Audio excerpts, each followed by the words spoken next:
Good morning! Kamusta naman ang tutsang ng buhok ko? Nandito tayo ngayon sa Batangas Port. We are going to Puerto Galera. Are you excited? Yeah, but you have to promise something. What's my promise? I have to stay with you until I fall asleep. Okay, alright. Bye-bye, and you can kiss in the... It's my first time in Puerto Galera. It's the first time also of my kids. Dad, is it your first time? No? Second time. Second time. Second time. Okay, Yeah, you so went trouble. yeah, so it's our okay, so we are all excited. We are bringing our car with us. Isasakay namin siya sa Roro para we can explore Puerto Galera. What's Puerto Galera? Mindoro? Mindoro, yes. So we can explore Mindoro. So I'll take you with me. Are you excited? Yeah. And we're here in the row your boat. We're going up. Guys, hindi ko to inasahan. Ganito pala. Sa row your boat. Nakakagulat naman. May mga foam dito. Ay, hindi ako uupo dyan, guys. May surot yan. Kahit Holy Week ngayon, manghuhusga ako. May surot talaga yan. Oh, 'di ba? Tignan mo naman. Ito lang ba yung ganito? Ganito ba lagi? Diyos ko. Okay. Ito lang yung upuan dito sa level na to. Yan. May area naman guys na may upuan with aircon. At saka meron din daw walang aircon, right? Pero beds din. Okay. So, wag na lang. Dito na lang kami. So, buti na lang nauna kami. Ayan, may bench dito. Tapos meron yung bench din yung inuupuan namin. Tapos, ayan na. So, at least, fresh air, di ba? O, kaysa naman sumakay doon tayo sa aircon, tapos siksikan lahat, di ba? So, how much did we pay for in total for that, for this row your boat?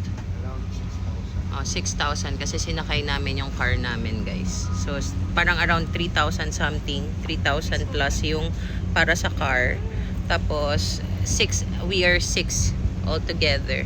So, dalawang regular rate. Tapos, the 2 are students. Tapos, the driver is libre. And then, this one is PWD. Because you're chubby. So, from Alabang, we left Alabang mga 8:30. And then, we arrived here 10 a.m. The boat or the Roro is supposed to leave at 11:30 or 12. Supposedly 12, pero na-adjust into 11:30. And they said you should be at the port 2 hours before the time na departure nung Roro row your boat. So after 1 hour and 30 minutes in the row your boat, we are now here at the Balatero Port. So there you go. Puerto Galera. We're gonna go to our car na. So yung binook namin na villa, Kasalay Villa, magbo-boat pa ulit. So we have to leave our car here sa parking area nila.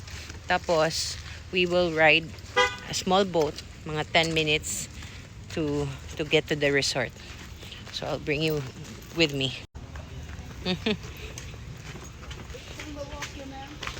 So there you go. We are here. We're gonna ride this boat. 10 minutes away lang to daw to the resort. Yan. There you go.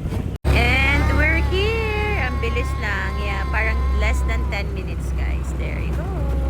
That's the resort. So it's Kasalay pala, not Kasalay. I love their reception. Sabi ng receptionist, our room is on top and mga 140 steps. So akala ko nagjo-joke lang siya, pero totoo pala, guys. Pero sabi naman daw sobrang ganda ng view. So let's see.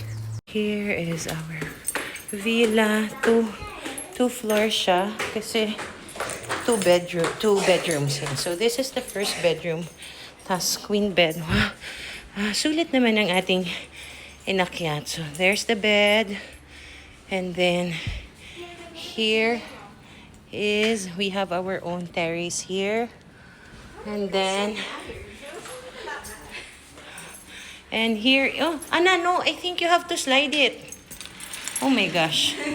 Here is the first toilet. So we have our own toilet here. I think the kids will be staying upstairs. Kasi I'll show you the upstairs. Let's go up. This is the second floor with the bedroom here. So yan, 1 bed, 2, and we requested for extra bed. And then here's the toilet. Okay. Because it's empty, Mom. Yeah. The shower. There you go. Wow. So that's it for today. Grabe yung hingal guys, paakyat, but is it worth it? Yeah, but Sulit, I yeah. didn't get tired. Oh, yeah, so that's it for today. I'll take you again with me tomorrow.